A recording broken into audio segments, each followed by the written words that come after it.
Hey there guys, happy Wednesday. I hope you guys got a little giggle out of today's direction quiz. And if you're one of the people who didn't necessarily follow the directions they were supposed to, I'm sure you kind of got a little laugh at yourself. But do not give this away because I've got other classes after you guys and I do not want anybody to know because I want them to have the same experience. And I don't do this to make anybody feel silly or ignorant. I do it to make a point that directions, both verbal directions and oral directions given, are so important and can make or break your success in this class. So please make sure that you realize that you gotta pay attention to all of it because there is no time to be goofing around, messing around, especially in a STEAM class because you guys are expected to be the top of the top and I'm gonna expect for you guys to be those great active listeners. All right, so our video now is about that response letter that you have known about since summer started and you got your guided questions for your summer reading in our Google Classroom, or you had to send it through the email. I will say, if you are brand new and you weren't here throughout the summer, because I know there are a couple of you that were added in one of my STEAM classes recently, our guest teacher is going to give you this document on about year-round school, and you are going to just simply have to show me your ability to write using text evidence from what you've been told. This is going to be your sheet to write on, the piece of paper for you to write on, but you're going to write at least one page of how you've been taught how to use text evidence, answering the question that I'll provide for him. The rest of us, though, you know that in your packet that you got with all your discussion questions, one of the last things was part 2, your response letter. So whether you're my 6th grade STEAM or 7th grade STEAM, it's the same thing. You're just basing it on the novel that you read this summer. So I'm gonna go ahead and reread that so that you guys know what you're supposed to do. It says, response letter.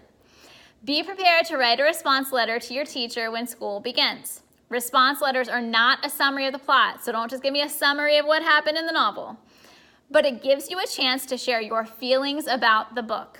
It involves higher level thinking skills where you relate the book to other novels you've read, your life, and you share your opinions about the book. So maybe you've read other stories or novels that have similar ideas about what you read. If it was The Giver, have you read other short stories or novels about dystopian societies and government issues? If you read Percy Jackson, have you read other Greek mythology or stories about heroes? Like, think about those that you can relate those novels to. Also, your opinion.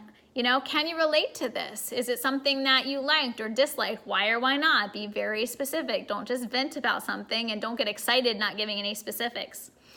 It says, as you read, think about the parts you really like, dislike, what questions the book makes you think about, etc. You may write on note cards. This is all stuff you could have done this summer, right? So if you did use notes or make note cards of things of this nature, you can use those.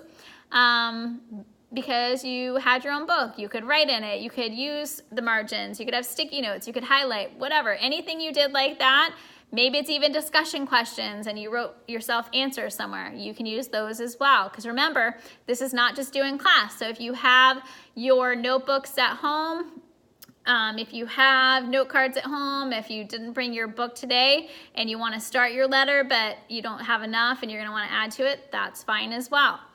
So again, it was all those things about, you know, maybe things you'd ask the author, explaining how you feel about how you would change a particular part of the book.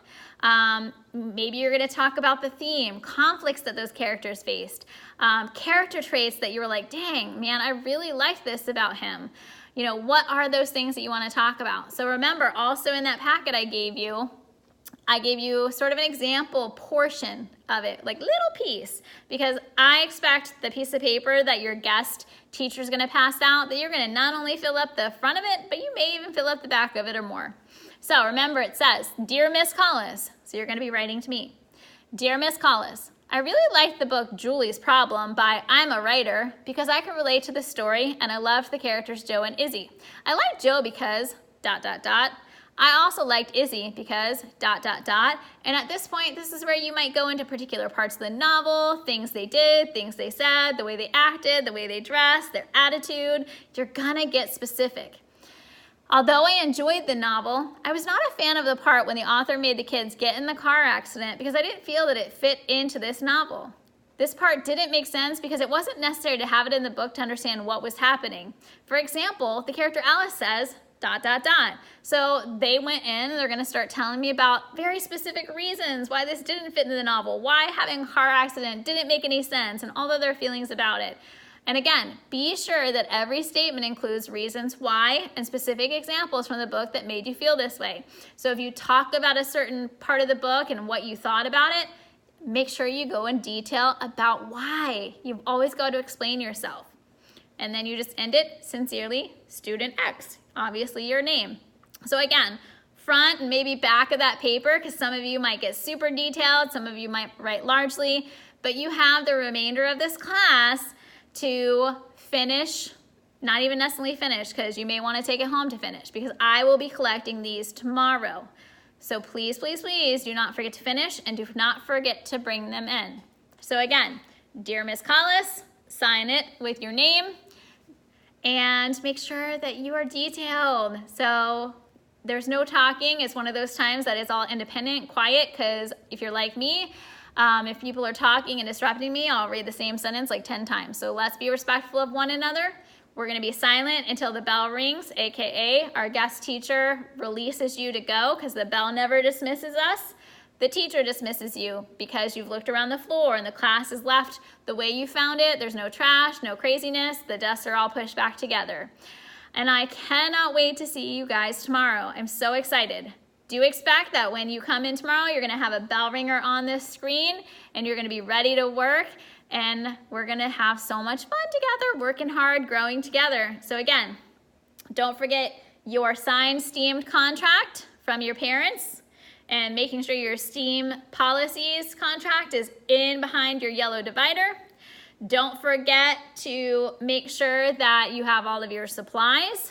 Don't forget that if you didn't finish your questions for our Kagan structures we're gonna be doing and starting together tomorrow, that those answers are done the way I told you to. And don't forget to finish this and bring it back. I'm so excited to be able to look at all this stuff that I've missed these last 3 days, from your multiple intelligence survey to your writing samples and your questions, and working on those Kagan structures with you guys. As always, if you have questions for me, leave your question with your name on a sticky for the guest teacher to put up on my wall. And I'm sure he can try to help you with any questions you may have. But be respectful, use this time wisely, and put something on that paper that I'm excited to read, to know that you really dove into this book, whether you liked it or not. All right, guys, I hope you have a great short Wednesday, and I will see you all tomorrow.